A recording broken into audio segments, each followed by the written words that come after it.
How much of it is just a mirror that has been bent and distorted? The stories we grew up learning in school, are they really the honest memory of humanity, or just a version carefully chosen by those in power? All around us there are still civilizations that vanished without explanation, texts that were burned, and empty stretches of time called Dark Ages. Why did once great empires like the Hittites, the Olmecs, or the Etruscans crumble into nothing more than fragments for archaeologists to dig up? And why do these questions always seem to be pushed aside? If history is truly a tool that shapes both the present and the future, then perhaps we are living inside a version of the truth that has already been rewritten. Tonight on Bedtime History, let us shine a light into those dark corners and ask ourselves, is history really the shared memory of humanity, or simply a story repeated over and over across the centuries? When we look at any civilization from east to west, we realize that the question, who writes history, is just as important as the events themselves. Events can be chaotic, unclear, and unpredictable, but words can be selected, shaped, and framed into a fixed order.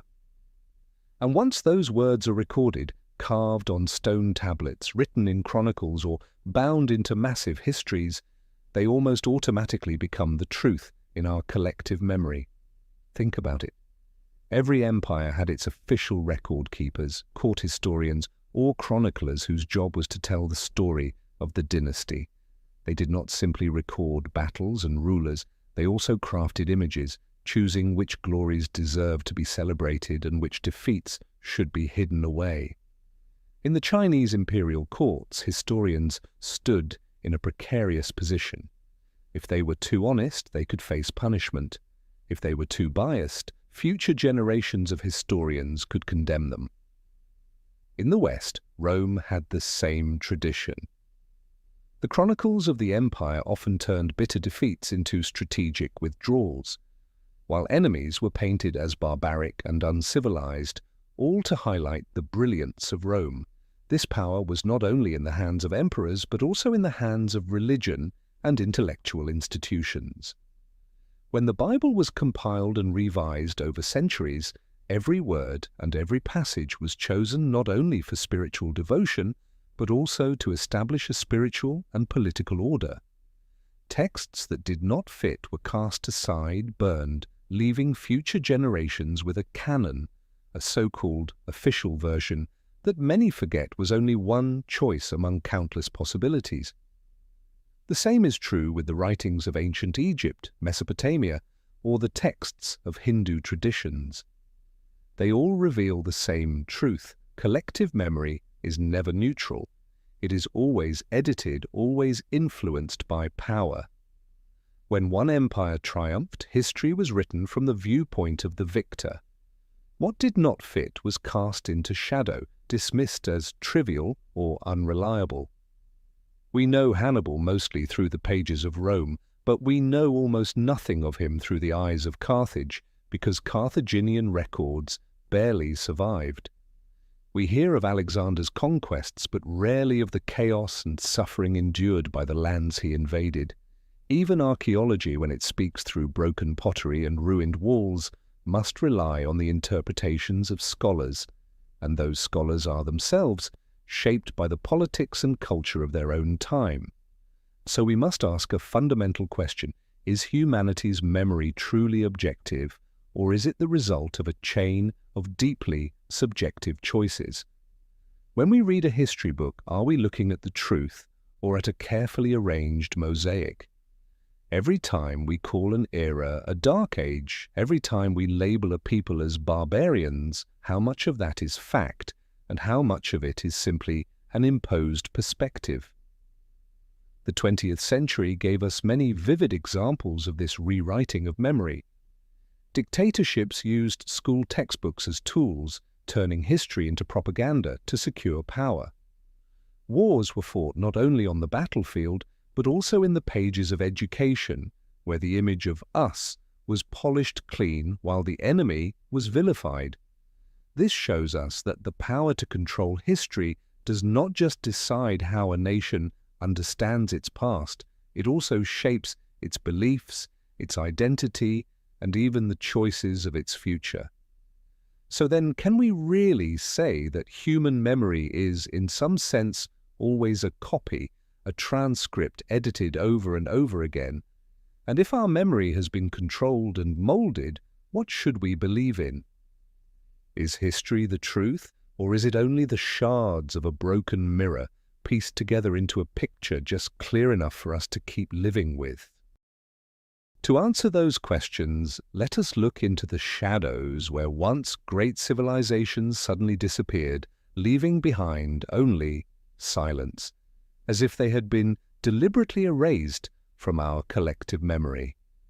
When a people no longer remain to tell their own story, when their language and symbols are buried beneath stone and earth, their history instantly becomes a void. And in that void, later generations can only fill the silence with theories and fragments passed down from the victors. It is in this emptiness that darkness covers human memory, and their silence turns into a mystery never truly resolved. Imagine the Olmec civilization in Central America, who carved enormous stone heads with striking and unfamiliar features. The Olmec left behind no detailed texts, no long chronicles. All we can guess is that they may have been the mother culture of the Americas, paving the way for the Maya and the Aztec, who came later. Yet they vanished almost without a trace, leaving behind a haunting question.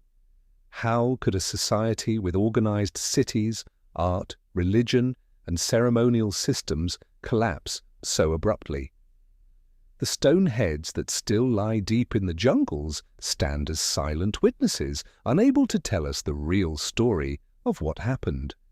Farther east, the Indus Valley civilization built cities such as Mohenjo-Daro and Harappa, complete with advanced drainage systems and astonishing urban planning. They traded with Mesopotamia, crafted intricate jewelry, and left behind a script that has never been fully deciphered. And yet their world also collapsed. Some believe it was floods, climate change, or long conflicts that forced them to abandon their cities. Whatever the reason, the greatest loss was their memory. No texts to explain, no voices to pass down the story. Everything became a secret buried in the soil. These vanished civilizations are not just the final chapters of history. They are reminders that human history has never been a smooth and straight line. On the contrary, it is full of breaks, fractures, and dark, empty spaces. It is not only when civilizations collapse that a void opens in humanity's memory. Even within the heart of empires that endured, there were stretches of time where history seemed to be covered by a heavy fog. These are what people call the Dark Ages, eras where the light of knowledge, art, and progress seemed to have faded away. But did these Dark Ages truly exist, or were they simply the product of a deliberate way of telling history? Let us begin with Europe after the fall of the Western Roman Empire in the 5th century. Textbooks often describe a long period of stagnation where cities crumbled, literacy disappeared, trade came to a halt, and people lived under the shadow of war, disease, and superstition. This image has been passed down to generations, a bleak, ruined world waiting for the light of the Renaissance to return. Yet increasingly historians have begun to ask, was that darkness real, or was it a label created to highlight the glory of Rome and the brilliance of the Renaissance? Archaeological evidence suggests that even during these so-called dark centuries, vibrant centers of culture and streams of knowledge still existed. European monasteries preserved and copied thousands of manuscripts. The Byzantine Empire maintained a complex administration and a tradition of Greco-Roman scholarship. The Islamic world was flourishing at the same time, becoming a bridge that carried mathematics, medicine, and astronomy forward. Clearly, the so-called Dark Ages were not a universal age of darkness, but rather a perspective framed from the Western seat of power. And then, From the discussion of these dark ages, we encounter an even more controversial idea, the phantom time hypothesis. Put forward by German historian Heribert Illig in the late 20th century, this theory claims that nearly 300 years of European history, specifically from about 614 to 911, never actually happened. Illig argued that figures like Charlemagne may have been fictional, invented to fill in the missing centuries, and that the year 1000 of the Common Era was in reality closer to the year 700. If that were true, then we are living in a timeline that has been artificially stretched, with an entire third of a millennium, nothing more than an illusion. At first glance, the phantom time hypothesis sounds like an outlandish conspiracy, yet it forces us to pause and reflect. For the real question Illig raised was not simply, did those 300 years exist, but how can we be certain that the chronologies, the annals, and the recorded dates truly reflect the passage of time? Carbon dating, archaeology, and astronomical records have all been cited to challenge Illig's claims. But the very existence of such a hypothesis reveals a deeper unease, that humanity's memory might be flawed from the very foundations, from the way we measure time itself.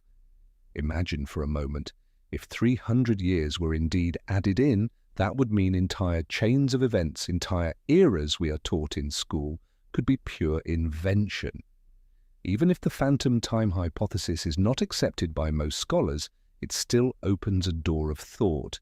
History is not a perfect encyclopedia, but a patchwork map, with pieces that may be stretched or compressed.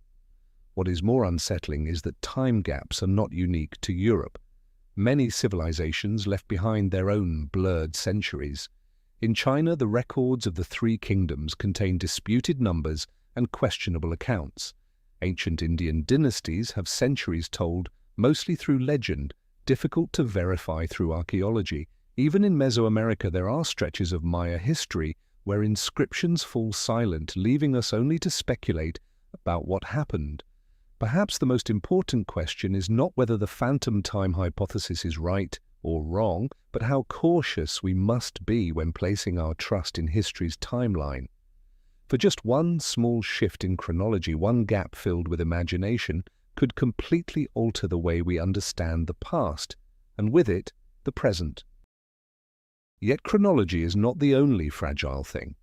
Gaps in time may cause us to doubt the continuity of history, but the destruction of written records robs humanity of its most precious fragments of memory.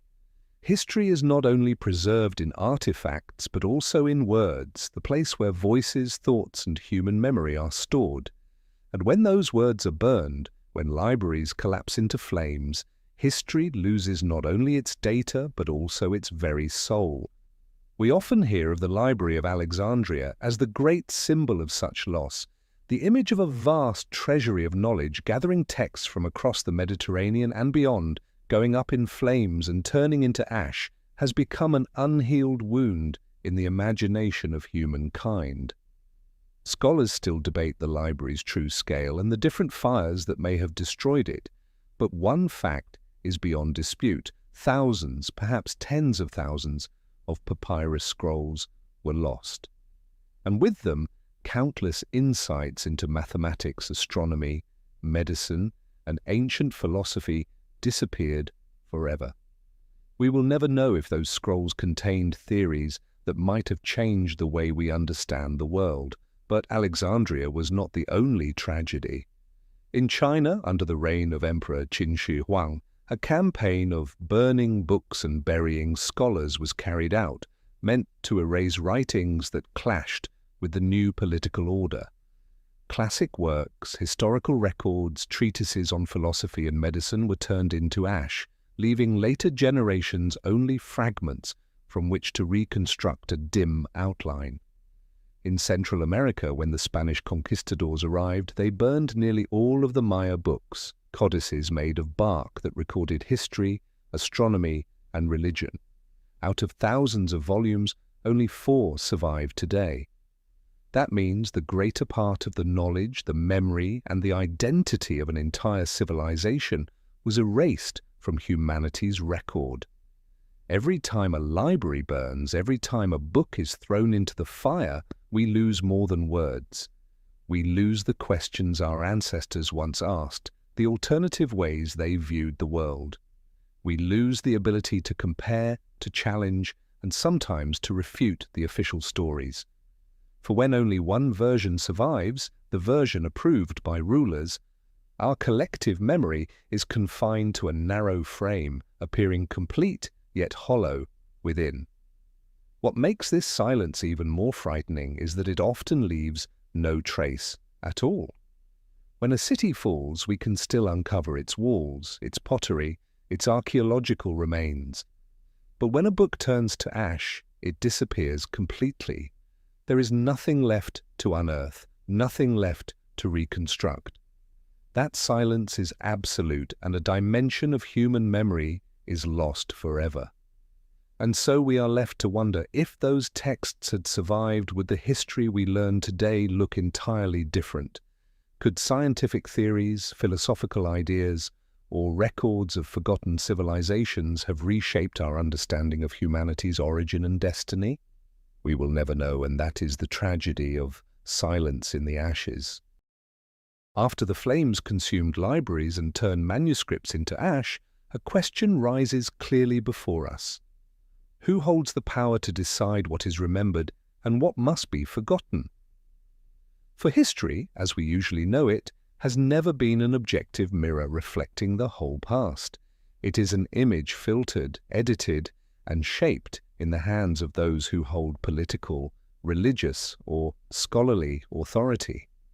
The price of controlling collective memory is not only the loss of diversity in stories, but also the creation of an official history, a version of the past carefully edited, painted, and imposed upon generations. What is the cost of this? First, history loses its polyphony. Instead of a choir of many voices, we are left with a single melody chosen for us. Instead of seeing the world through many lenses, we are forced to look through one narrow window. That produces a sense of certainty, but in truth, it impoverishes our understanding. A society with only one past to believe in will struggle to question, to verify, and will be easily guided in the direction chosen by those in power. Second, controlling memory also means imposing an identity on future generations. A people taught that they were once the center of civilization, that they carried a historic mission, will grow up with a powerful belief, one that can be both a source of pride and a set of chains. Each generation raised within such a narrative inherits either deep pride or deep shame, depending on the story they are told. And so collective memory does not only reflect the past, but becomes a tool to shape the present and the future. Third, the price is also paid in trust. When one day suppressed documents are uncovered, when the truth turns out to be different from what we were taught, confidence in the entire structure of history begins to shake. This happened more than once in the 20th century when forgotten texts were unearthed, forcing people to ask, why were they hidden? Who decided that we should not know them? And when those questions echo, they are not aimed at a single document, but at the very concept of official history itself. We might say that official is simply another word for the version that power allowed to survive, and the cost of hearing only the victor's story is imbalance in humanity's memory.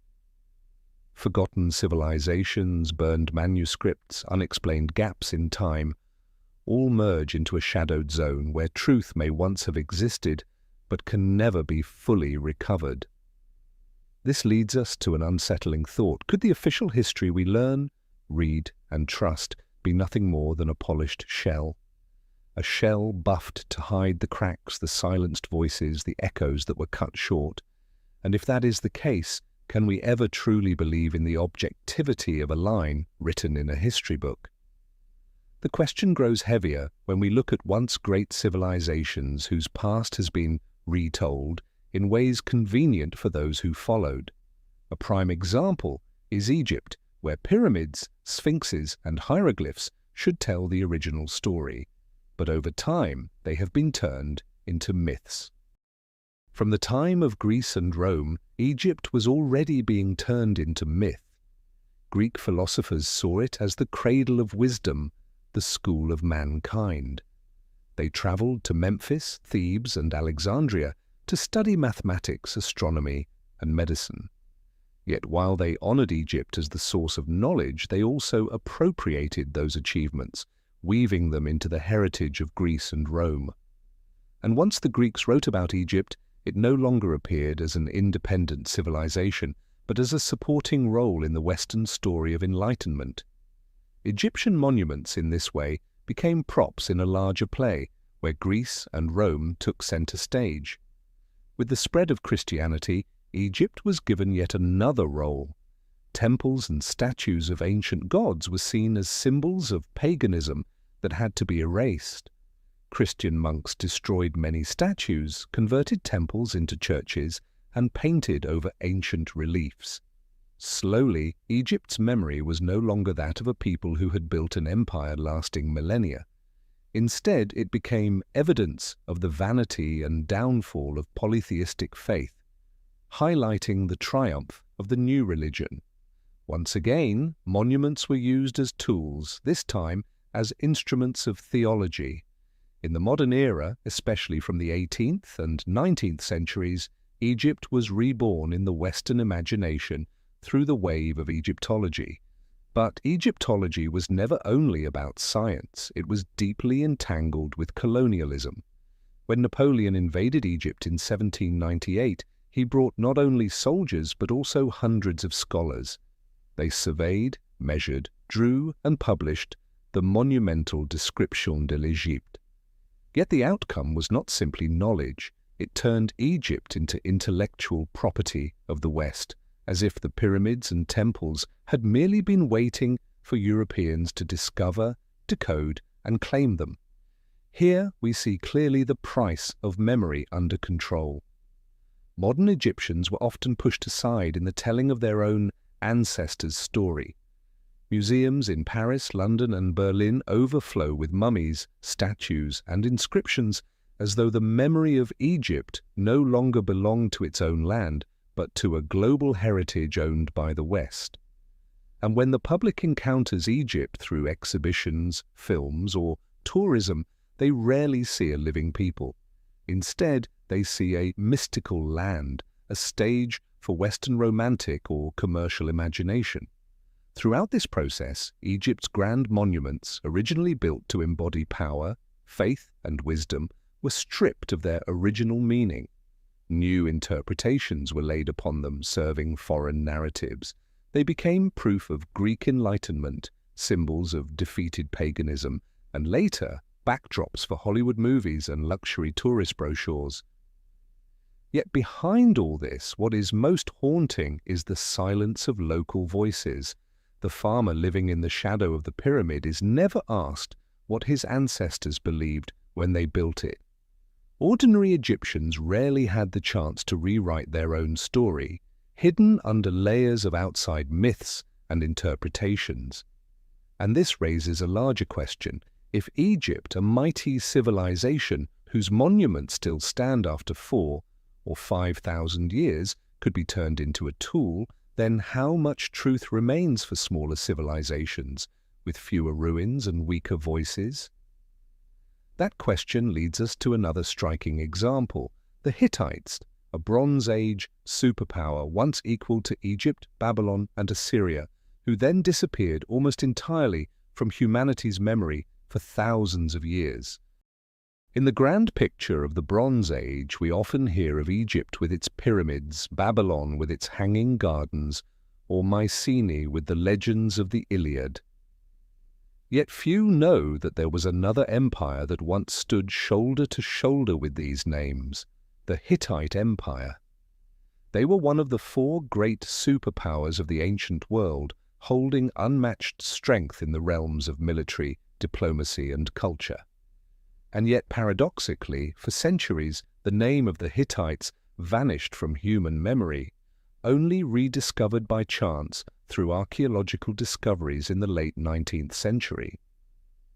The Hittites once controlled a vast territory stretching across Anatolia, modern-day Turkey, into Syria, and at times even threatening Egypt itself. They were the direct opponents of Pharaoh Ramesses II in the Battle of Kadesh, one of the largest military clashes of the ancient world. At the end of that battle, the Hittites and the Egyptians signed a peace treaty, the oldest known bilateral diplomatic agreement in human history. This demonstrates that the Hittites were not only a military giant, but also a civilization capable of sophisticated diplomacy. And yet their power was not enough to preserve them in collective memory. Around the 12th century before the Common Era, the Hittite Empire collapsed, likely due to a combination of natural disasters, famine, pressure from the so-called Sea Peoples, and internal conflict. Cities were abandoned, and their writing, a unique form of cuneiform, fell into obscurity. For centuries afterward, the name of the Hittites disappeared from historical records. The Greeks did not mention them, Rome left no memory of them, and medieval scholars had no idea that an empire of such scale had ever existed. Even when the Bible referred to the Hittites, many European scholars during the Renaissance and the early modern period assumed it was speaking of a small, insignificant tribe scattered in Canaan. They could not imagine that these references were pointing to a superpower that had once stood as Egypt's equal. It was only in the late 19th century when archaeologists excavated the ruins of Boghazköy, modern-day Hattusa, that clay tablets inscribed with Hittite writing began to reveal their secrets, and from those ruins an empire once mighty returned to human knowledge, late but with undeniable weight. The disappearance of the Hittites raises a troubling question. How can a superpower vanish completely from humanity's memory? Is it because collective memory tends to preserve only what is told again and again, while what is interrupted gradually fades into darkness? Or is it the result of official history being shaped by certain centers of power, Egypt, Greece, Rome, while everything else was pushed to the margins, growing dim with time? This shows us clearly that the history we know is not the whole truth. It is like a book missing many chapters, some of which were once critical to the story. The Hittites are living proof that human memory can be silently edited, not because someone deliberately erased it, but because there was simply no one left to tell it. And once that memory was lost, it created a vast shadow, a gap that humanity only began to fill thousands of years later. Fragility in memory does not only come from forgotten civilizations. Even empires that endured for centuries were not free from shadows in their past. Ancient China is a striking example, a civilization that never disappeared, with the longest continuous tradition of historical writing in the world. Official chronicles compiled dynasty after dynasty. And yet behind the seemingly unbroken layers of text, there remain hazy voids, periods where records were lost, erased, or rewritten, leaving future generations with a memory that is at once full and strangely incomplete. It was not only the Qin dynasty that manipulated memory, but many of the dynasties that followed. Records of the Grand Historian by Sima Qian, the first great history of China, was not only a collection of events, but also a reflection of the author's perspective, his beliefs, and even his personal bitterness. Later, the official histories, such as the Book of Han, the Book of Tang, or the History of Song, all followed the same principle. Each dynasty wrote about the one before it, often glorifying itself and diminishing its predecessor. Because of this, periods of turmoil such as the Spring and Autumn era, the Warring States, or the Northern and Southern dynasties were recorded through biased lenses full of contradictions and omissions. A clear example is the Three Kingdoms period. The records of the Three Kingdoms by Chen Shou became the official account, but it was heavily shaped by the Wei dynasty's influence. Figures such as Liu Bei and Sun Quan were mentioned, but never portrayed as they later appeared in literature. Much of the original material was lost, and what survives today is mixed with later invention. As a result, the three kingdoms that we know are less a reflection of original sources than a fusion of history and legend, shaped more by fiction than fact. The greatest losses, however, lie in the times when records were completely broken. The Western Zhou dynasty, for example, left behind very little writing, mostly oracle bone inscriptions and bronze vessel carvings. Historians can only reconstruct fragments from these remnants. Even more obscure is the period before the Xia dynasty, regarded by the Chinese as the first dynasty. The figures of Yu the Great taming the floods, the Yellow Emperor, Yao and Shun appear in the Book of Documents or the Classic of Mountains and Seas, but no archaeological proof exists to confirm them. Were these real rulers, or myths constructed later to create a sense of continuity in national memory? There is another paradox. The more writing a civilization produces, the more it risks losing. When thousands upon thousands of texts exist, one fire, one war, or one act of censorship can erase entire traditions. Chinese history has witnessed many such disasters, from the Qin army burning the capital Xianyang to the fall of the Ming dynasty when many ancient archives were destroyed. Even in the 20th century, during times of upheaval, countless ancient books continued to vanish. Each loss deepened the cracks in the historical record, leaving gaps that may never be filled. This is why, when we look at ancient China, we see not only a continuous civilization but also deep fractures in its memory. It is a memory that is both dense and fragile.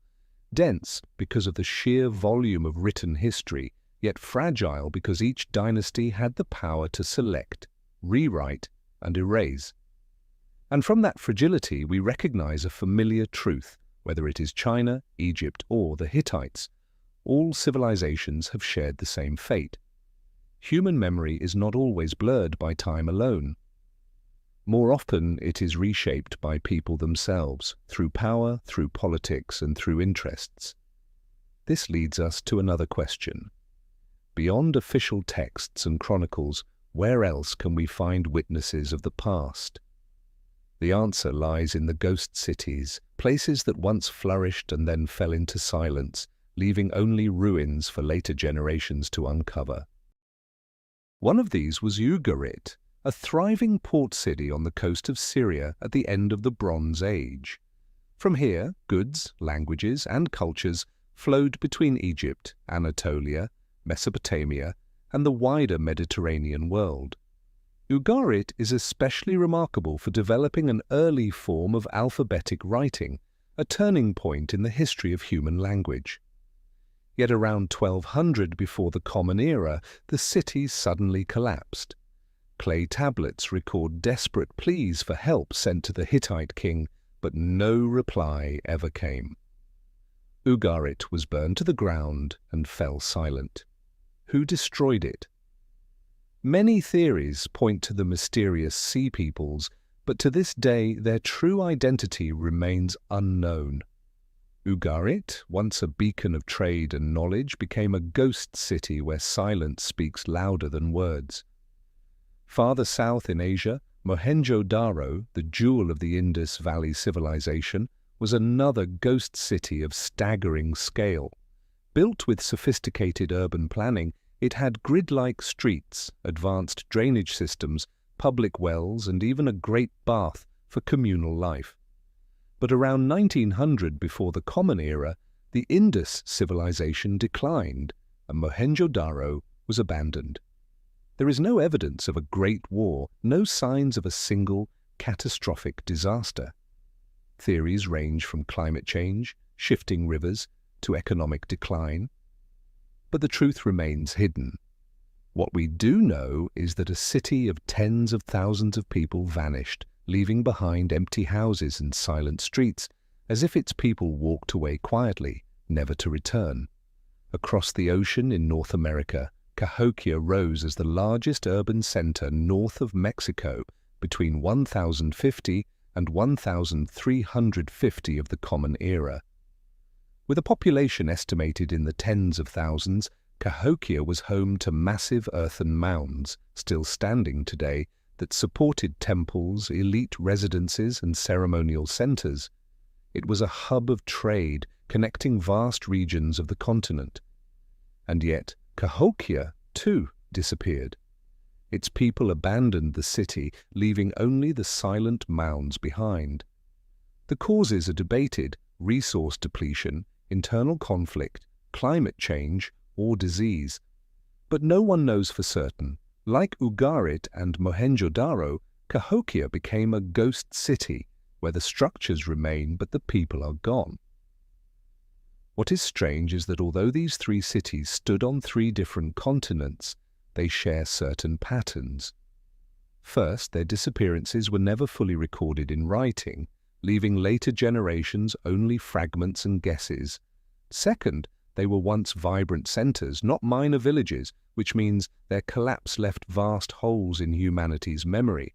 And third, they remind us that stability is only an illusion. Even the brightest centers can turn into ruins in the blink of historical time.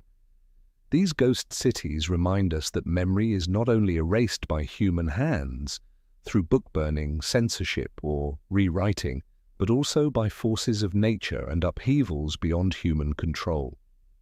And when that happens, history leaves us with a void, a question without an answer. What is more thought-provoking is that every time a city vanishes, the story told about it is usually reconstructed through someone else's lens. Ugarit is remembered through the texts left in its ruins, but the tale of its fall is still told largely through Hittite and Egyptian records. Mohenjo-Daro survives in our imagination as a lost civilization because it left no written voice of its own. Cahokia was ignored for centuries in mainstream Western history and has only recently begun to be recognized. And once again, we return to the same haunting question. If even such flourishing centers could disappear, how much of the history we believe is truly the truth? Or is much of it nothing more than fragments, stitched together just enough to form a convincing story? If the fall of cities such as Ugarit, Mohenjo-Daro, or Cahokia created a silence born from time itself, then the control of memory by religion created a different kind of silence, an intentional one. Unlike natural disasters or epidemics, religious intervention was a systematic restructuring where spiritual authority blended with political power to turn history into a tool that was both sacred and worldly. Here we see an undeniable truth. Religion did not only rewrite memory of the otherworldly, it also shaped the memory of this world. From the earliest days of Christianity, the story of the past was carefully chosen. When the Council of Nicaea and later many other councils took place, dozens of religious texts were rejected and many unofficial gospels were pushed aside. Instead of a wide mosaic, Christianity built collective memory on the foundation of 4 canonical Gospels. Other texts, such as the Gospel of Thomas, Mary Magdalene, or Judas, were labeled dangerous, even heretical. They did not disappear entirely, but were hidden away in the desert, forgotten until they were rediscovered at Nag Hammadi thousands of years later. And this silence created a standard version of religious memory, which then spread into becoming the standard history of an entire civilization. In the Middle East, Islam also demonstrated its power to shape memory. Immediately after the Prophet Muhammad's death, the revelations were compiled, refined, and standardized into the Quran. Along with this process, many variants, alternative accounts, and oral traditions were excluded. The Quran became not only the heart of faith, but also the center of collective memory. Other traditions and stories, while they may have existed, gradually faded into the background. Religion here was not just a guide for the soul, it was a framework for shaping the past, present, and future of the community. This was not unique to the Abrahamic faiths. In India, Hinduism preserved memory through epics like the Mahabharata and the Ramayana, while at the same time marginalizing or erasing other versions. The Vedas were considered sacred and eternal, but in reality they too had passed through centuries of oral transmission, revision, and selection. In China, when Buddhism entered, it did not bring only doctrine but also a new way of looking at the past, which was then integrated into the cultural memory system. What do all these examples share in common? They reveal that collective memory was sacralized, wrapped in a divine glow that made people stop asking questions. Once a story was stamped as the word of God, the word of the Buddha, or the word of the saints, it was no longer just a fragment of memory, it became absolute truth. And once memory was locked inside the absolute, there was no more room for debate, no more space for alternative voices. Religion, through its spiritual strength, created a kind of orthodoxy more enduring than any empire.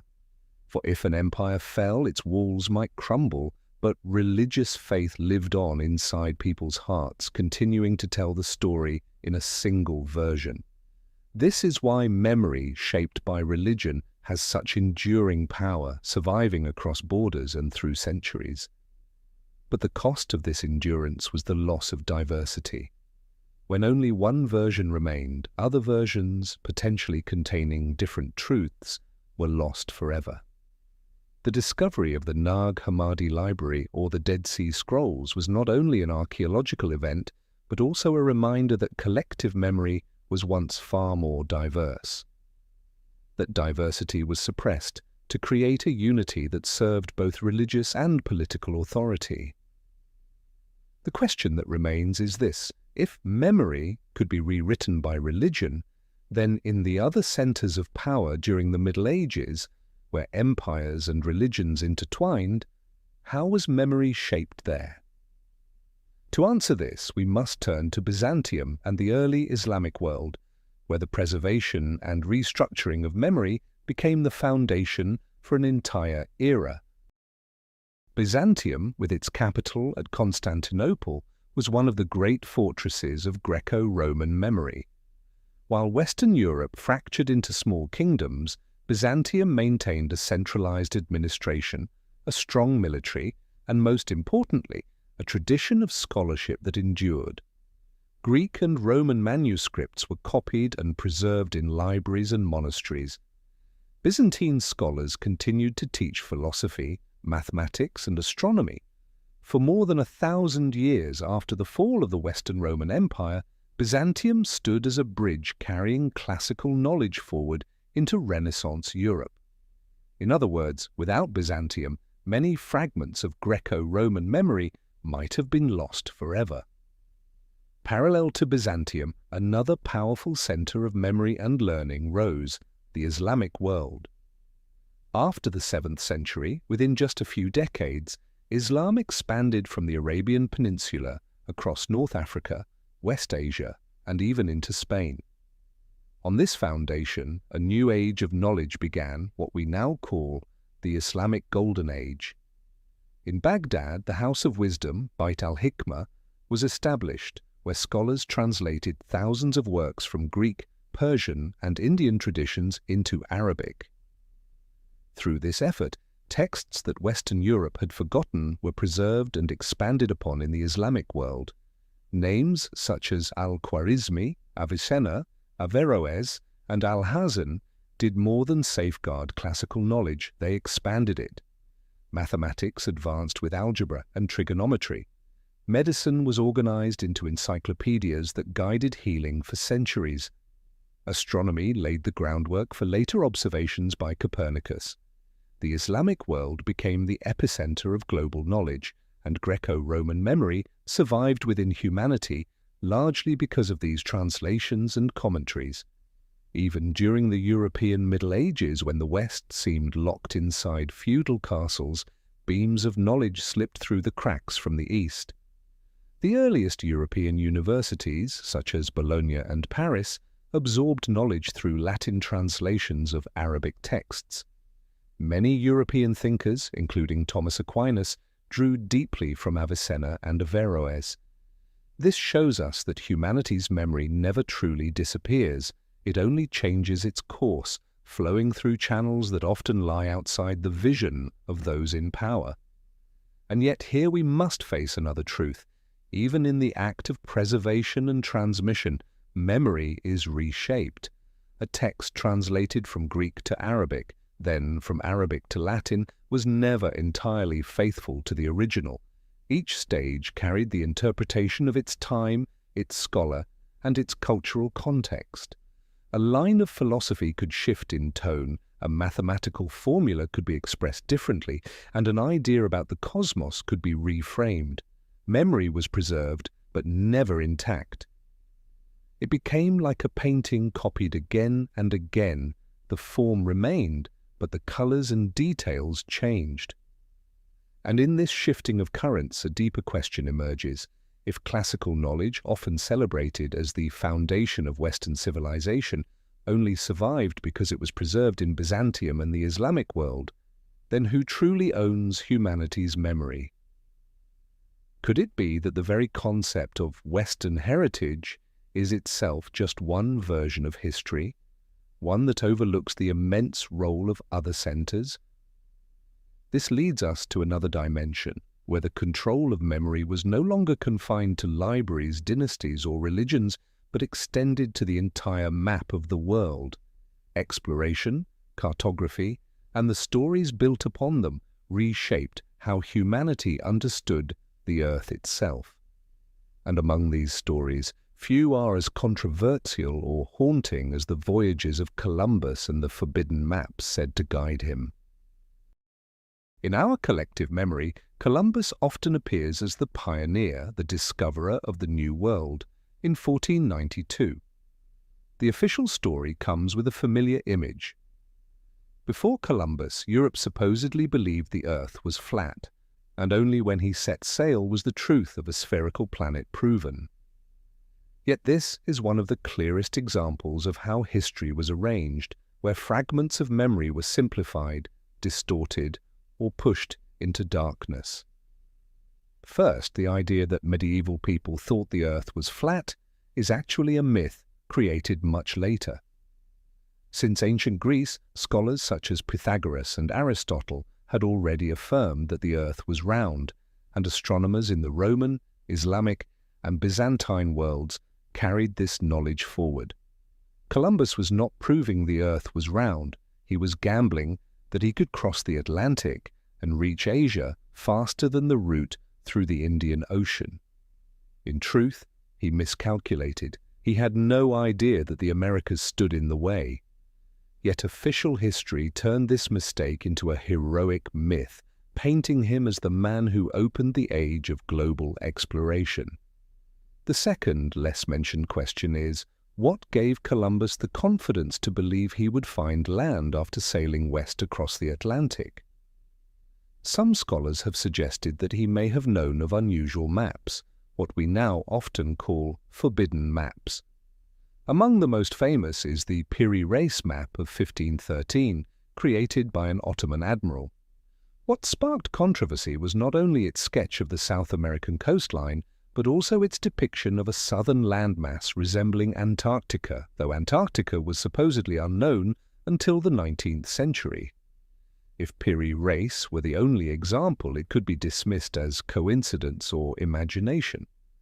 But there are other maps, such as the Orontius Phineus map of 1531, which also shows Antarctica's coastline without ice.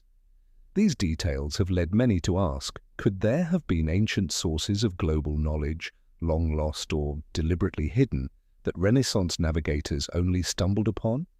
If that were the case, Columbus and his contemporaries did not truly discover the Americas, but instead reconnected with roots already known in deep antiquity. Of course, mainstream historians reject such theories, arguing that the maps were merely patchworks of sailors' reports, imagination, and occasional errors. Yet even in this rebuttal, one question lingers. Why are artifacts such as the Piri Reis map pushed to the margins, labeled fringe instead of being studied seriously? Perhaps because they raise uncomfortable questions, questions that could undermine the official narrative of the so-called Age of Discovery. For if we accept that ancient sources of global geography once existed, the entire myth of Columbus changes. He is no longer the trailblazer, but simply the recycler of older knowledge.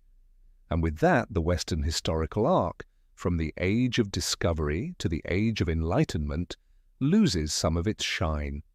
This is why forbidden maps are not merely issues of archaeology or geography, they are questions of memory and power. Maps, in reality, have always been political tools. Whoever holds the map controls how the world is imagined. A line drawn across paper can legitimize conquest.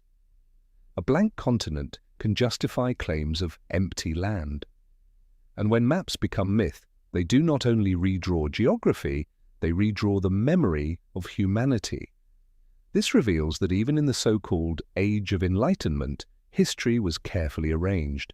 Columbus was made into legend, strange maps were set aside, and collective memory was shaped by a convenient story. Europe discovered, Europe conquered, Europe led the world. Maps, in this sense, were never just about navigation. They were instruments for crafting the memory of an entire civilization. But behind these stories still linger symbols, mysteries, and myths that never died, and among them none has haunted humanity more than Atlantis. Atlantis, a name that is at once legend and mirror, reflecting both what we have forgotten and perhaps what we have chosen to forget. More than 2,000 years ago, the Greek philosopher Plato told the story of a vast island lying beyond the Pillars of Hercules, the Strait of Gibraltar, where a wealthy and powerful people built grand structures and commanded a mighty navy. But in a single day and night of disaster, Atlantis sank beneath the sea, vanishing completely. Ever since, the tale of Atlantis has haunted humanity.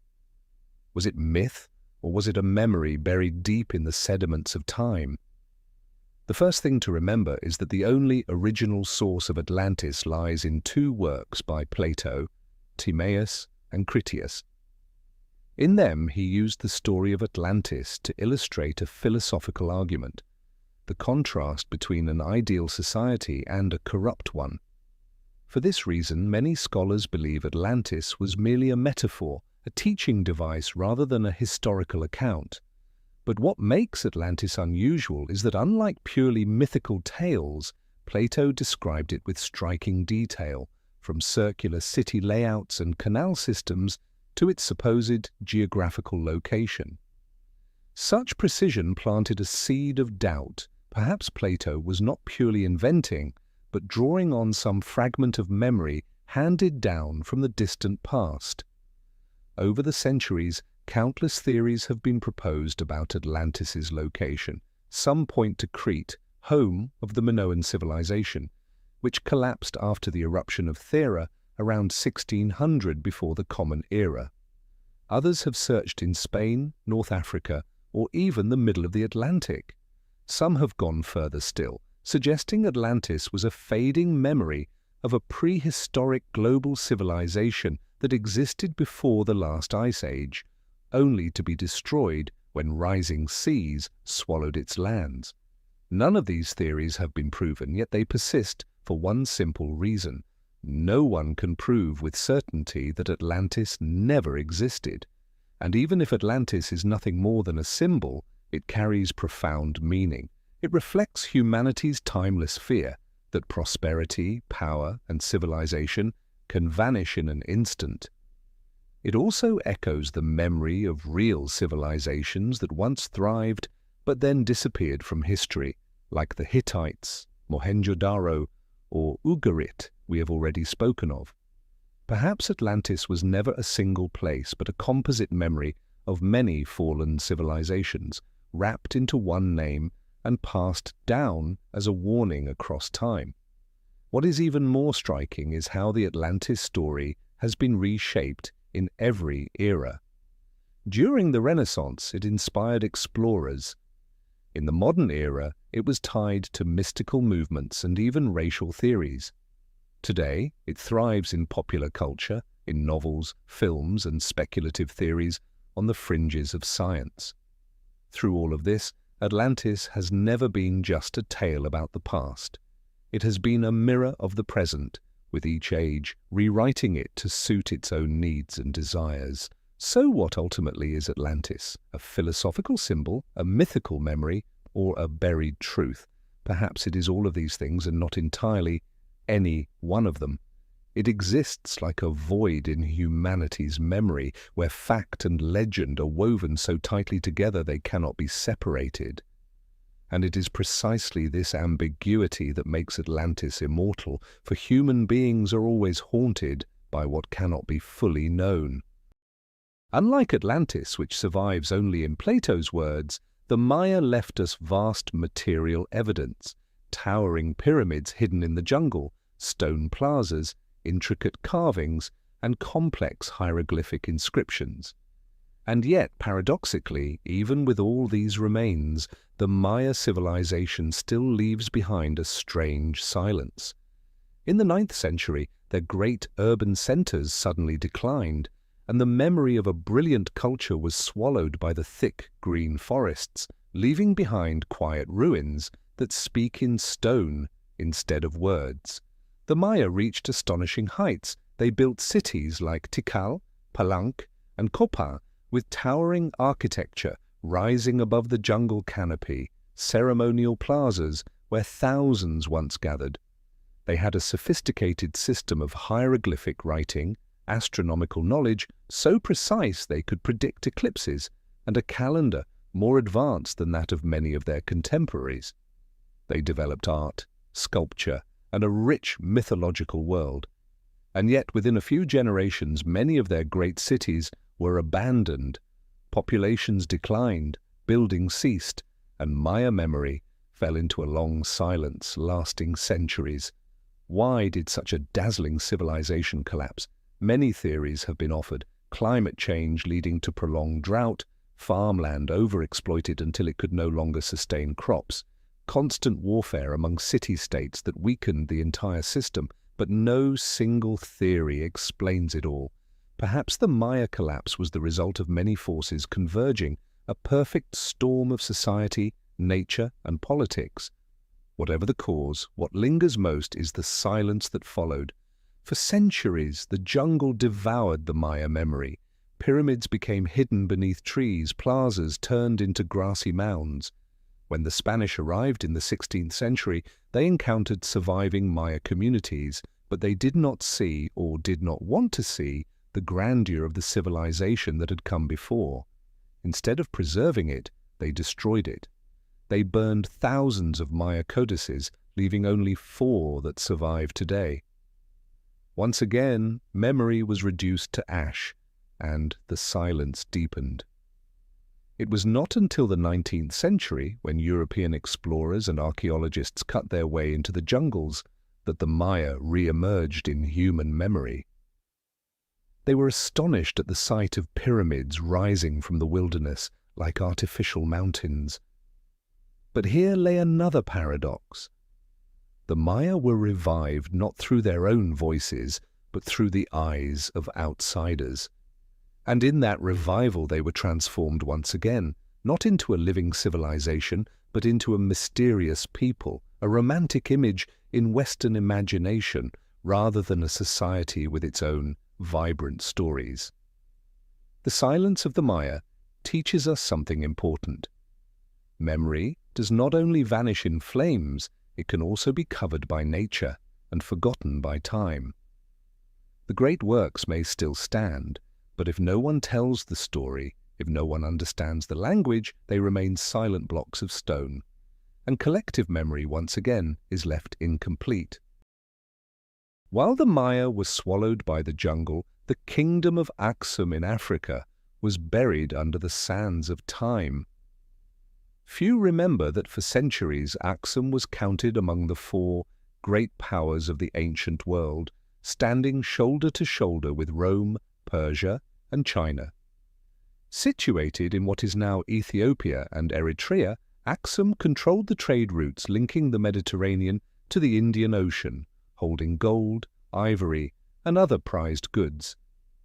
And yet, in a striking paradox, a kingdom that once held immense power and influence has nearly vanished from collective memory, leaving behind only towering stone obelisks and scattered inscriptions. At its height, from the 1st to the 7th century of the Common Era, Aksum was an international hub of commerce. Its ships carried ivory, gold, and spices to India and the Arabian Peninsula.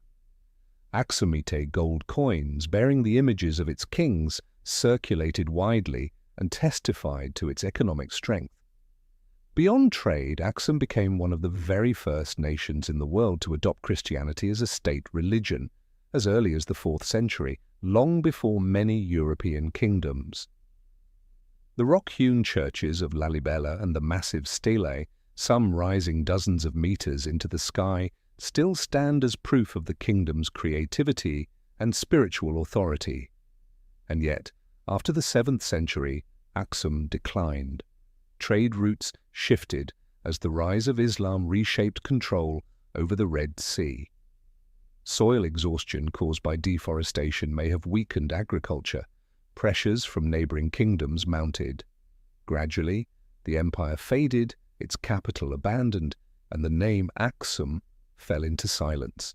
For centuries afterward, the outside world barely remembered it. In Europe, Ethiopia lived mostly as a legend, woven into the tale of Prester John, a mythical Christian king said to rule in the East, more fiction than fact. What is striking is that while Rome and Persia left behind mountains of written records, Aksum left almost nothing beyond inscriptions in gaze and a few scattered texts. Its memory did not vanish because of a lack of achievement, but because there were too few to tell its story. When no one writes history, when no one copies and preserves it, even a mighty empire can be buried by time as though it never existed. Aksum's silence is not unique in Africa. The continent was home to many powerful states, Ghana, Mali, Great Zimbabwe, but their histories are too often retold through the eyes of outsiders, Arab merchants, Muslim chroniclers, or later European colonizers. As a result, Africa's place in world history is too often reduced, blurred, or pushed to the margins, remembered as periphery rather than center. The cost of that neglect is an imbalance in collective memory. We know volumes about Rome, yet very little about Aksum. We marvel at the pyramids of Egypt, while we too often overlook the towering stelae of Ethiopia. This forces us to ask, how many civilizations once flourished, only to leave behind too little for posterity to remember? Perhaps they built monuments, but the sands buried them. Perhaps they wrote texts, but the flames consumed them. Perhaps they spoke, but no one listened. And when memory vanishes in this way, the history of humanity becomes a distorted canvas, its brightest colors erased, leaving only shadows or lines drawn by the powerful. Aksum and other African empires reveal a sobering truth. Official history is not only what has been recorded, but also what has been ignored. Memory, like trade and power, is always shaped by centers of control. And when a land lies outside those centers, its memory is pushed to the margins or erased from the common map of humanity altogether. And when those memories are buried, the question of human origins grows even more uncertain. No name stirs more debate than Sumer. The Sumerians, often considered by scholars to be the beginning of recorded human history, remain one of the most fascinating and puzzling civilizations. Emerging between the Tigris and Euphrates rivers around 4000 to 3500 before the Common Era, Sumer quickly became one of the world's first urban societies. Here, they invented cuneiform writing, built city-states like Ur, Uruk, and Lagash, developed systems of law, astronomy, and mathematics, and left behind the Epic of Gilgamesh, the oldest surviving literary work known to humankind. But their very early rise forces a larger question: how could such a complex civilization appear so quickly after the Stone Age? Were they truly the beginning, or were they inheriting from a far older memory, one that humanity has since lost? The clay tablets of Sumer are both a treasure of knowledge and a source of endless debate.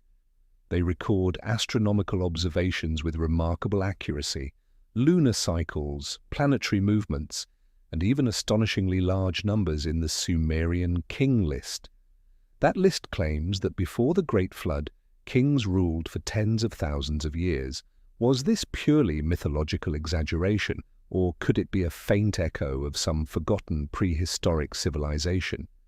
Mainstream historians often argue that these were symbolic numbers, meant to lend divine authority to the past. Yet the fact that similar flood stories exist across many cultures, from the biblical tale of Noah to the Indian legend of Manu, has led some to suggest a bold possibility. Perhaps there really was a global catastrophe remembered in collective human memory, and the Sumerians were simply among the first to rebuild afterward. The mystery deepens when we examine Sumerian writing itself. This is the earliest complete writing system known to humanity. And yet its sudden maturity leaves scholars puzzled. How could a community leap from oral tradition to fully developed cuneiform within only a few centuries? Was there an earlier, lost form of writing we have not yet found? Or, as some fringe theorists suggest, did the Sumerians somehow inherit an external memory, knowledge passed down from another civilization, or even from a source beyond our imagination? It is no surprise, then, that Sumer has become a focal point for alternative theories. Some independent researchers point to the Sumerian texts that describe the Anunnaki, beings from the sky, not as mythology, but as ancestral memory of an ancient encounter. While mainstream archaeology rejects this, the existence of such texts makes it difficult to dismiss the question entirely. What if there really is another layer of truth we have overlooked? What is certain is that the Sumerians left behind a legacy we cannot deny. From them came the idea of the city-state, of written laws, of organized trade, even the very system of measuring time in 60 seconds and 60 minutes. And yet, the abruptness of their rise and the mysteries surrounding them remind us that beginnings are never simple. Civilization does not spring from a single point, but from a broken chain of memories, many pieces missing, leaving us with an incomplete picture. The Sumerians, in this sense, are both a celebrated origin and a haunting reminder that we may have lost far more than we have preserved. They stand as a mirror to the fragility of human memory, forcing us to ask, were they truly the first, or merely the visible tip of a memory long buried beneath the sands of time? Buried memory is not only found in ancient civilizations long vanished. Sometimes it lies within our reach, yet hidden away or pushed to the margins. Two of the most important archaeological discoveries of the 20th century, the Dead Sea Scrolls and the Nag Hammadi Library, proved this point. They not only enriched our understanding of religion and the ancient world, but also raised an unsettling question. Why were these writings hidden for thousands of years, and who decided they should not become part of the official memory? In 1947, a young Bedouin shepherd wandering near the Dead Sea tossed a stone into a cave and heard something shatter. Inside, he found clay jars holding aged leather scrolls. That chance moment marked the discovery of the Dead Sea Scrolls, a treasure trove of ancient Jewish writings dating from the 3rd century before the Common Era to the 1st century of the Common Era. More than 900 manuscripts were eventually uncovered, including many copies of the Hebrew Bible, as well as texts that had never been seen before. They described the spiritual life, laws, and beliefs of a religious community, likely the Essenes. What made the Dead Sea Scrolls so significant was not only their religious value, but also the way they revealed diversity of thought in Judaism at the time. Instead of a single, unified vision, there were multiple perspectives and interpretations of scripture, law, and the role of a Messiah. In other words, during the very moment when Judaism and early Christianity were still taking shape, there were many versions of memory existing side by side. Yet for reasons we can only guess, most of these versions never became official. If these scrolls had not been sealed in caves, the religious history we know today might have been very different. Just 2 years earlier, in 1945, a group of Egyptian farmers unearthed clay jars near Nag Hammadi. Inside was a library of more than 50 early Christian texts written in Coptic. This was the Nag Hammadi Library, a treasure of Gnostic philosophy and theology. These writings offered a completely different vision of early Christianity. Instead of focusing on salvation through the sacrifice of Jesus, many emphasized inner knowledge, gnosis, as the true path to liberation. Some included Gospels no one had ever heard of before: the Gospel of Thomas, the Gospel of Philip, the Gospel of Mary Magdalene. Together they posed a troubling question. Was Christianity from the very beginning a faith of many possible paths, with only one chosen as orthodox, while the rest were pushed aside? The Nag Hammadi texts showed that religious memory was never a simple straight line. It was a branching network. Over time, most of the branches were cut off, leaving only a single official stream. And when one of those forgotten branches suddenly reappears, it shakes the idea that history is fixed and unchanging. Both the Dead Sea Scrolls and Nag Hammadi shared one striking feature. They had been deliberately hidden, as if someone knew they had to be protected from destruction.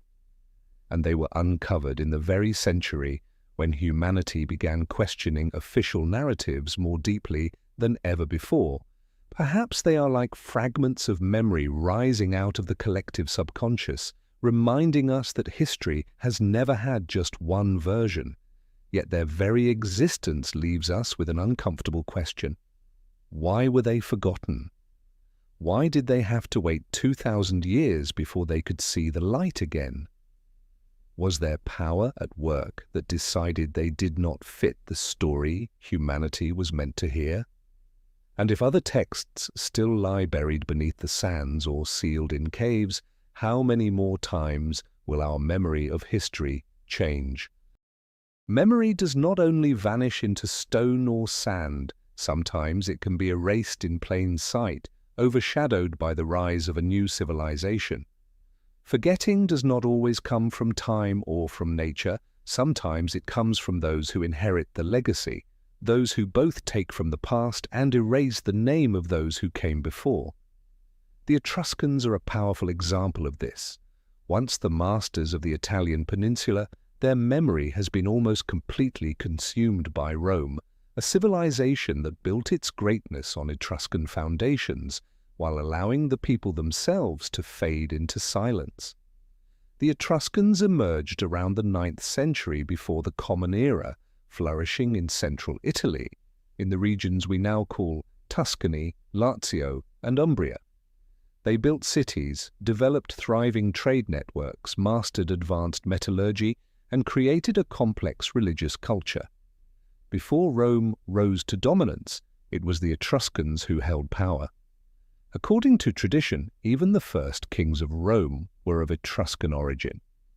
The Romans inherited engineering techniques, religious rituals, divination practices, and even the architectural arch from them. And yet, paradoxically, while Rome borrowed the Etruscan legacy to build its empire, the memory of the Etruscans themselves disappeared. Once Rome conquered the entire peninsula, they defeated the Etruscans not only militarily, but also culturally. Etruscan writings, rare to begin with, were forgotten or destroyed.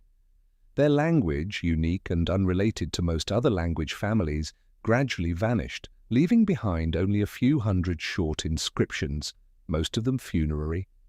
If Etruscan historians ever wrote their own accounts, they are now completely lost. Instead, we know the Etruscans through Roman eyes.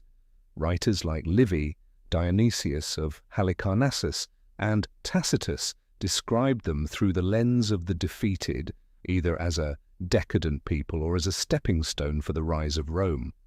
Their achievements were absorbed, but their name was erased.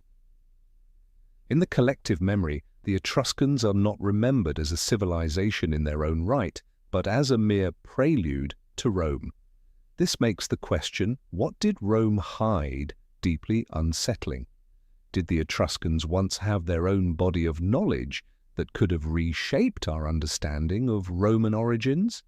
Did they have myths, philosophies, or religious systems that Rome reworked and rebranded as its own?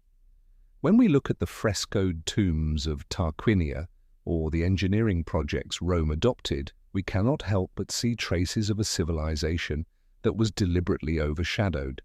The greatest loss was their language. Unlike Greek or Latin, Etruscan was never passed down. Today we can only decipher fragments, not enough to read longer texts. Their voice has truly gone silent. And when the voice disappears, so does memory. Official history, written by Rome and its Western descendants, continued to obscure the Etruscans for centuries. Only in the 19th century, with the rise of archaeology, did the Etruscans begin to re-emerge, yet even then they were framed as mysterious, enigmatic, or undeciphered. That label itself is another form of concealment, reducing them not to equals in civilization, but to an anomaly, a puzzle on the margins of Western history. Here again we see a familiar pattern. Human memory is always told from the perspective of the victors. The Hittites vanished, the Maya fell silent, Axum was forgotten, and the Etruscans were covered by Rome. Each case is a reminder that history is never a neutral canvas.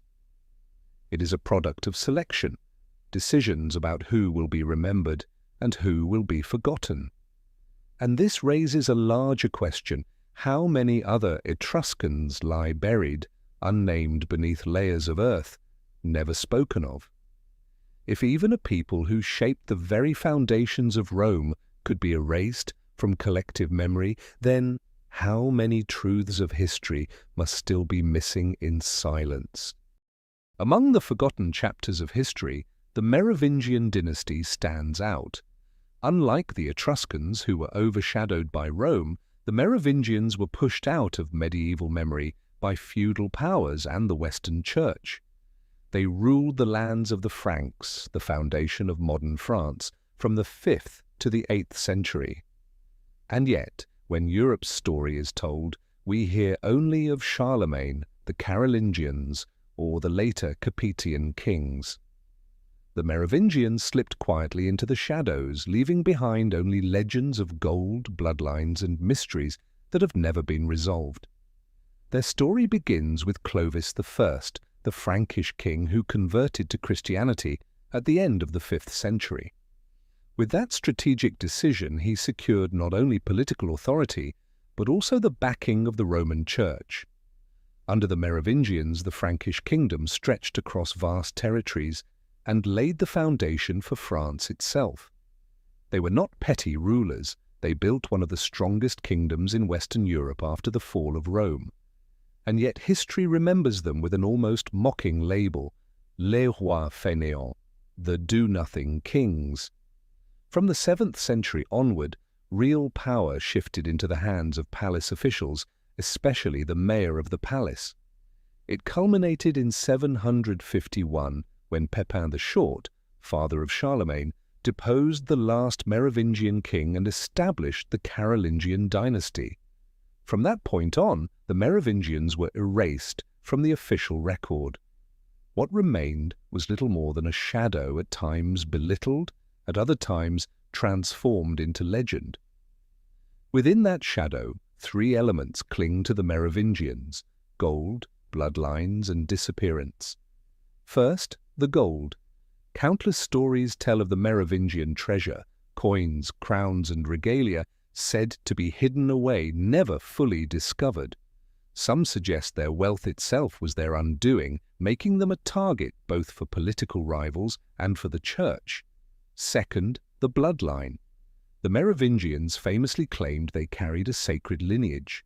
According to legend, their ancestor Merovech was born from a mysterious union between his mother and a sea creature known as the Quinator.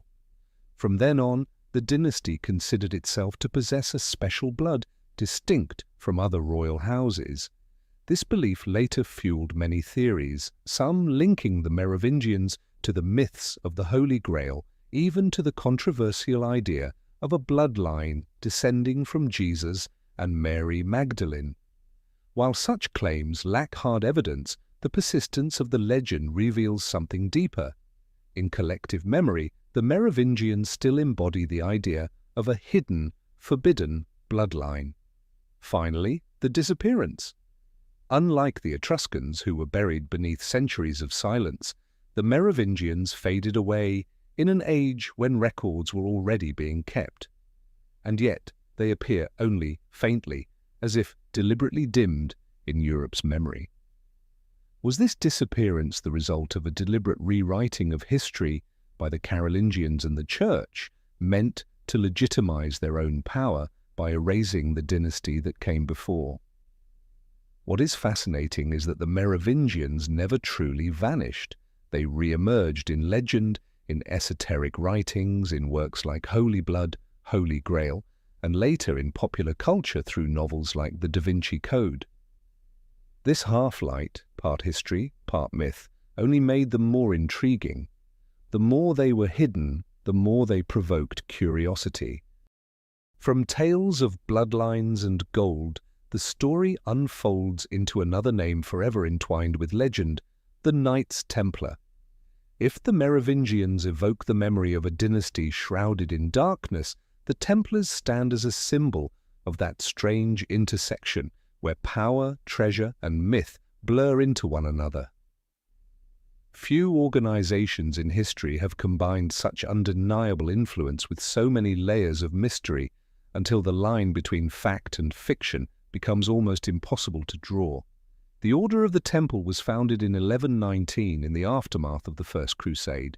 At first, they were little more than a small band of knights who swore to protect pilgrims traveling to the Holy Land. Yet with papal approval and royal patronage, they expanded rapidly, becoming one of the most formidable military and financial powers of the medieval world. Their fortresses rose across Europe and the Middle East. They were not merely warriors, but the architects of the world's first international banking system, safeguarding deposits, issuing credit, and operating a network of finance so sophisticated that even kings were dependent on their services. It was this economic power, more than their military might, that sealed their fate. Under King Philip IV of France, weighed down by enormous debts to the order, the crown struck back. On Friday, the 13th of October, 1307, a date that would echo as ominous ever since, Templars across France were arrested in a sudden, coordinated operation. Tortured into confessions of idolatry, heresy, and blasphemy, they were condemned. With the cooperation of Pope Clement V, the Templars were dissolved, their lands seized, and their leaders executed. And yet a void remained. The vast treasure of the Templars, their gold, their sacred relics, even rumored secret texts, was never fully recovered. Some of their holdings were confiscated, but much simply vanished. Out of this silence, legends multiplied. Some claimed the Templars smuggled their wealth to Scotland. Others whispered that they carried the Holy Grail itself, or safeguarded the secret of the sacred bloodline. Still others believed they unearthed hidden scriptures beneath the Temple of Solomon in Jerusalem. The lack of evidence only deepened the fascination, leaving room for endless speculation. Over the centuries, the Templars became a canvas for theories both serious and fantastic. Some historians see them as preservers of ancient wisdom, bridging Jewish, Christian, and Islamic traditions. Others imagine them as the seed of later secret societies, such as the Freemasons. Modern culture, from Holy Blood, Holy Grail, to the Da Vinci Code, has only intensified their mythic aura, turning them into symbols of forbidden knowledge and hidden truth. Yet beneath the legends lies a much simpler truth. The Templars were destroyed not because of heresy, but because of wealth and power. They had become too rich, too strong, and too independent to remain under royal or papal control. When authority needed a justification for their destruction, it crafted a convenient narrative. The Templars were heretics, idolaters, enemies of the faith. By branding them as such, their suppression could be cast as holy justice rather than political theft. This was perhaps the greatest distortion of all, an order once praised as the warriors of God, condemned overnight as servants of the devil. A reminder that in history, the line between memory and manipulation is thin, and often written by those with the most to gain. And here we see a familiar pattern. Whatever proves too difficult to control is often reshaped or erased by official history. From the Templars of medieval Europe, we step into the early modern era and encounter another name wrapped in clouds of controversy: Tartaria. On European maps from the 16th to the 19th centuries, this vast expanse stretching across Siberia, Central Asia, and even parts of Eastern Europe appears clearly under that title. The word Tartaria was printed as though it referred to a mighty empire or a grand civilization, yet when we turn to official historical records, we find almost no trace of a Tartarian empire at all. So what was Tartaria? A myth? A vague label used by Western cartographers? Or a fragment of memory deliberately erased from the official canvas of history? Tartaria appears on countless old maps, Mercator, Bleu, and other 17th century atlases. It was described as a territory so immense that geographers often divided it into Great Tartary, Little Tartary, or Chinese Tartary. To European eyes at the time, Tartaria was not fantasy, it was reality. Yet the problem is this: Tartaria had no clearly defined political structure, no dynasty, no official chronicles to anchor it. It existed like a shadow, present on maps, absent in recorded memory. Mainstream historians explain it this way: Tartaria was simply a collective label Europeans used for the nomadic peoples of Central Asia and Siberia, Mongols, Turkic tribes, and many others, lumped together under one convenient name. As maps became more precise and empires like Russia and China expanded across the region, the name Tartaria disappeared, replaced by modern nation-states. By this reasoning, Tartaria was never a unified empire at all, but a European invention born of limited knowledge. But those who believe in the Tartarian mystery reject that explanation. They argue that the disappearance of the name was far too abrupt, coinciding precisely with the rise of Russian and Chinese power in Central Asia. Could it be that a real civilization once stood there, only to be erased by two expanding empires eager to claim the land and rewrite the past? Some even take this further, proposing that Tartaria was once an advanced civilization with architecture and technology beyond its time, silenced and hidden in order to preserve Europe's narrative of progress and supremacy. Followers of the Tartarian theory often point to clues: monumental neoclassical architecture in Russia, Central Asia, and even North America. They claim such grand buildings could not possibly have been constructed in the 18th or 19th centuries within such short spans of time. Instead, they suggest these are remnants of Tartaria, rebranded as European creations once the civilization was wiped away. Archaeologists and architectural historians counter that these works are simply products of European neoclassicism. Yet the uncanny similarities across continents continue to fuel speculation. So what, ultimately, is Tartaria? Perhaps it is both myth and mirror, a reflection of our deep human need for forgotten memories. In a world where history is so often written by the powerful, gaps like Tartaria become fertile ground for imagination. Maybe it was never the mighty empire conspiracy theories describe, but its sudden disappearance from maps and memory makes it difficult to accept that it was merely a cartographic mistake. What matters more is what the debate itself reveals. We will never have a complete history. Every map, every text, every archaeological fragment is only one piece of a larger puzzle, and when a piece as vast as Tartaria is discarded, the picture that remains will always feel incomplete. That incompleteness breeds myths. Whether Tartaria was real or imagined, its ghost lingers as a reminder that memory can be cut short, not only by choice, but also by forces we cannot control. Forces like war, conquest, and above all, disease. Not every gap in memory comes from maps erased or manuscripts lost. Some gaps are carved directly into society itself, when millions of lives vanish and collective memory is cut short. These are the voids created by plagues, terrifying forces unlike any other, capable of silencing an entire civilization in only a few years. Wars can level cities, natural disasters can ruin harvests, but plagues can erase people themselves, and with them, memory and time. In that silence, history feels as if it has swallowed whole chapters, leaving behind shadows that nothing can ever truly fill. The first name that usually rises in our shared memory is the Black Death of the 14th century. In less than a decade, the bubonic plague killed nearly 1/3 of Europe's population, half in some places. Thriving cities turned into graveyards, villages fell silent, and the memory of an entire generation was nearly wiped clean. With no one left to tell stories or record events, vast regions became landscapes of silence.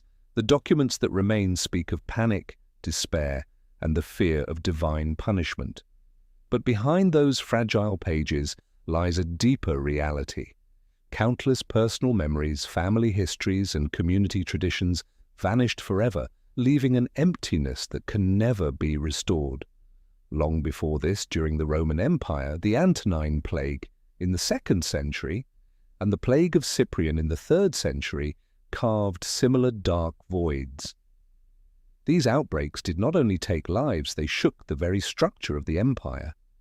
Many historians now believe that these epidemics played a crucial role in Rome's decline, though official chronicles rarely highlight them. Why? Because plagues do not leave behind victories, nor heroes to be celebrated. They leave only the silence of death, and silence is difficult to fit into the triumphal language of history. In the New World, the silence ran even deeper. When Europeans set foot in the Americas, diseases, smallpox, measles, influenza, spread faster than any army could march. Tens of millions of indigenous people died within a few decades, perhaps as much as 90% of the population. Entire communities, languages, and memories were extinguished before anyone had the chance to record them. Later generations looked at abandoned cities like Tenochtitlan, or at the ruins of the Maya and Inca, and often attributed their collapse to military conquest. Yet the greatest destroyer was not the sword, it was disease. A whole continent was silenced, allowing official history to be rewritten in the voice of the conqueror. What is most striking is that plagues create a unique kind of silence, the silence of memory that never had the chance to be passed on. When an entire generation dies all at once, personal stories, lived experience, songs and myths vanish too. With no written records and no voices left, only emptiness remains. That is why history often skips over these moments as if they were temporary interruptions, when in truth they were deep fractures in humanity's memory. And yet within that silence lies a paradox. Plagues not only destroy, they sometimes open the door to change. The Black Death, devastating as it was, accelerated the decline of European feudalism. With so many dead, labor became scarce and more valuable, shifting power in ways no one could have predicted. But those changes were told only from the perspective of survivors. The memories of the dead, the overwhelming majority, were lost forever, leaving no voice in the record. In this sense, plague is the quietest author of history. It raises no monuments, it leaves behind no victories, yet it erases human memory more completely than any war. And when future generations look back, what they find is not presence but absence, a blurred chapter of history covered by silence itself. Not every silence in history is carved by nature. Human beings have their own ways of making the past fall silent through censorship of science and knowledge. If plague creates voids by wiping out entire populations, censorship produces another kind of void, one where ideas are strangled before they can fully emerge. Not every loss in history is caused by disaster. Often it is power, fear, or profit that deliberately suffocates new thought. And when knowledge is buried in this way, humanity loses its chance to glimpse another path, one that might have been brighter, broader, and freer. The clearest examples come from Europe during the Middle Ages and the early modern period. Galileo Galilei, often called the father of modern science, stood before the Inquisition in 1633 for daring to support the heliocentric model of Copernicus. A century earlier, even Copernicus had hesitated to publish De Revolutionibus, delaying until the end of his life. Not because he doubted his own discovery, but because he understood the power of censorship. To challenge theological foundations was to risk erasure, not just of ideas, but of one's own life. Galileo was forced to recant, condemned to spend his final years under house arrest. For centuries afterward, the official memory of Europe still clung to the geocentric universe. Only with time and the persistence of later generations did that memory shift. But imagine if Galileo had been free to teach, if Copernicus had been embraced instead of silenced. Europe might have entered the Enlightenment centuries earlier. And it was not only astronomy. Censorship reached into medicine, biology, and philosophy.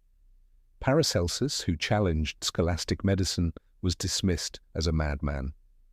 Giordano Bruno, who envisioned an infinite cosmos filled with countless worlds, was burned alive in Rome in 1600. His knowledge did not disappear, but it was suffocated for centuries until posterity could remember him only as a martyr to free thought. Nor was censorship the domain of the Church alone.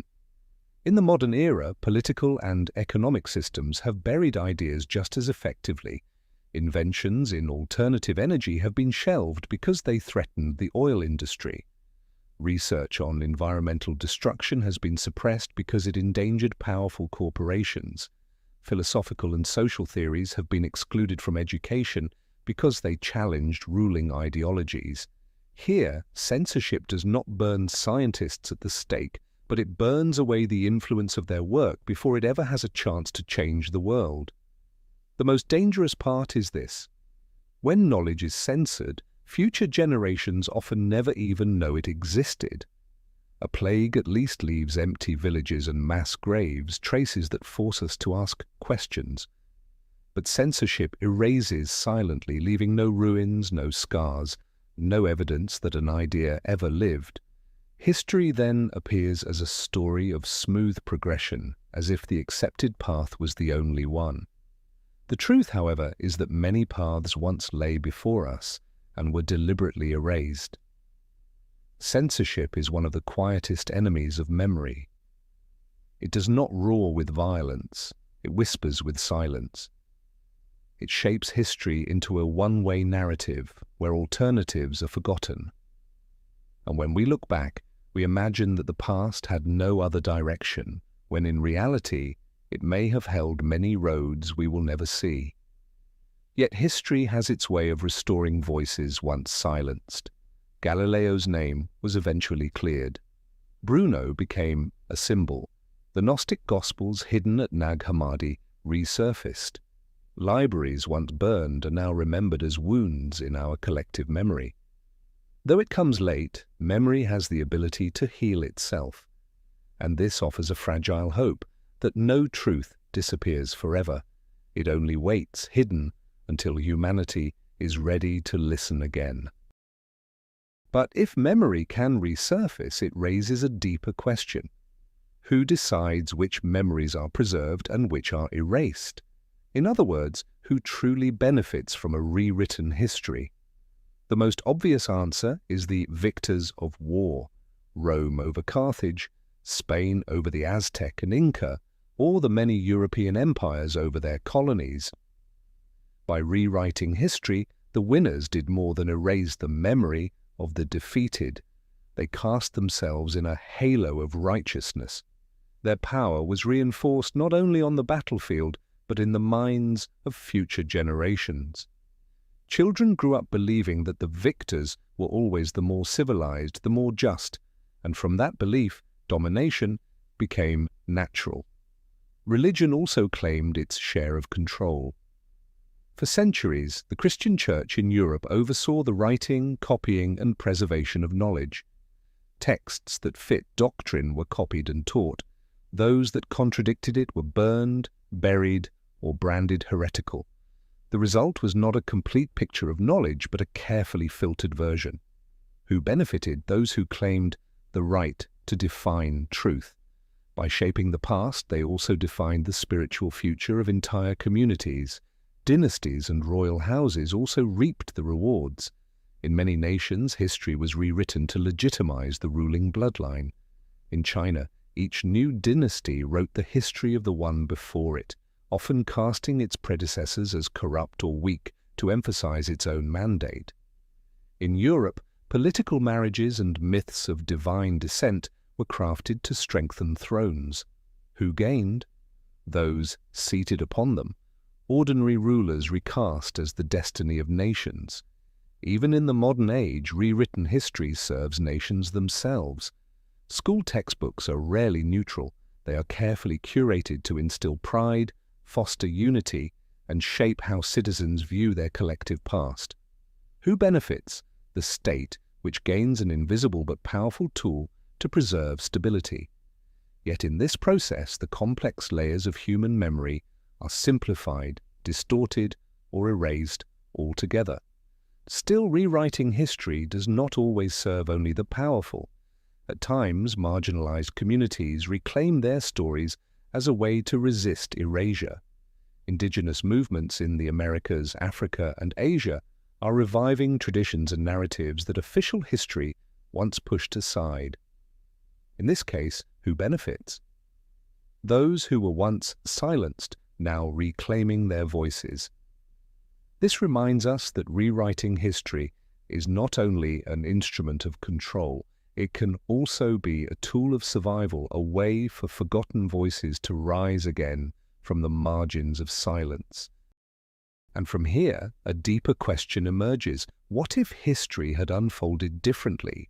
What if the erased memories had survived, the censored knowledge had been allowed to breathe, the silenced voices had been heard? Would humanity have walked a very different road? This is not a mere exercise in fantasy. It is a way of confronting the very nature of history itself. It has never been inevitable.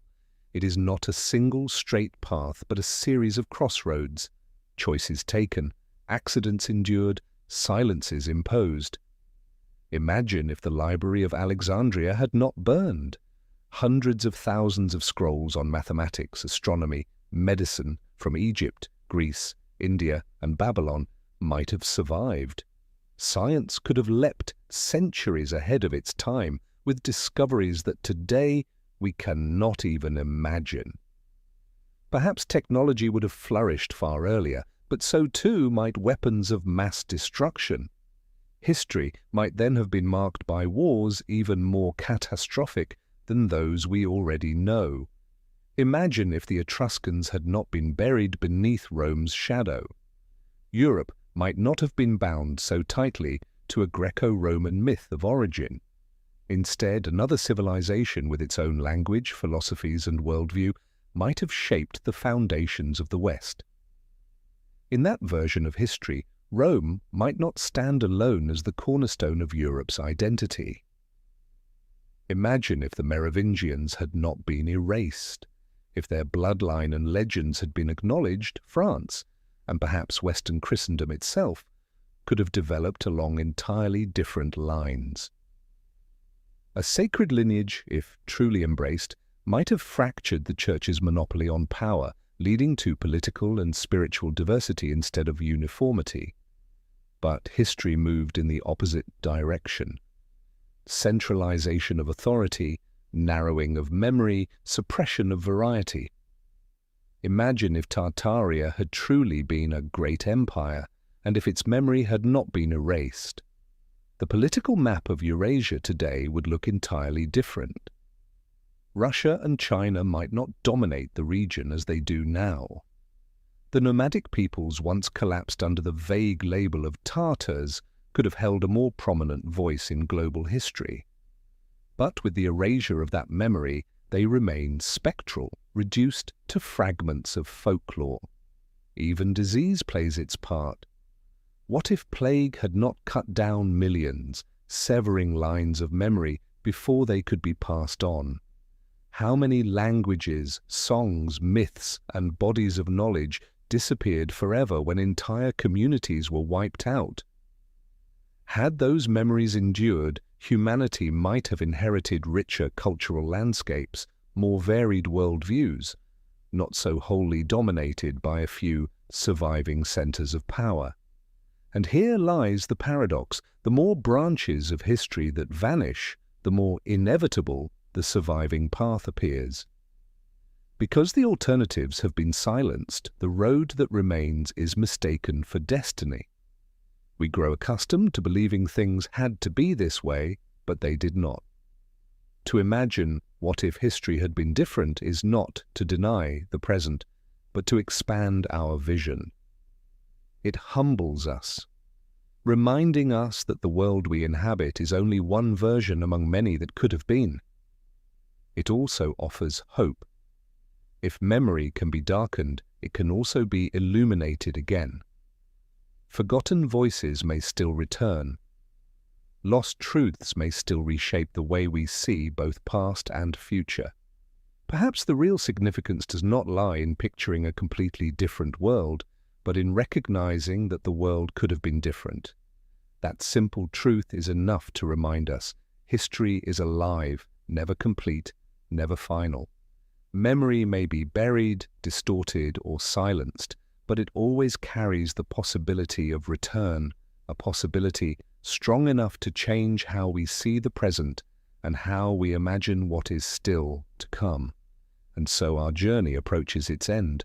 After all the questions, the silences, the erased civilizations, and the rewritten myths, one truth remains. History is never a finished portrait. It is always a broken mosaic, and our task is to keep searching, to keep asking, so that the light is never extinguished completely. After peeling back all those buried layers of memory, from vanished civilizations, burned manuscripts to dynasties cast into shadow, we are left with one simple but profound truth. History has never been a clear mirror. It is cracked and fractured, reflecting both light and darkness, often bent by the hands of power. The final question is not where does absolute truth lie, but rather, do we dare to look back into that mirror of history? To dare is to embrace discomfort, to face the shadows we were once taught to forget. Yet in that act of looking back, we discover diversity, richness, and the forgotten voices, the very essence of what makes us human. And now, I would love to hear from you. After today's episode, what do you think? Is the history we know the truth, or merely a rewritten version of it? Share your thoughts below, and if you feel this is a journey worth continuing, do not forget to like, share, and subscribe, so together we can uncover more of the hidden secrets that linger in the shadows of the past.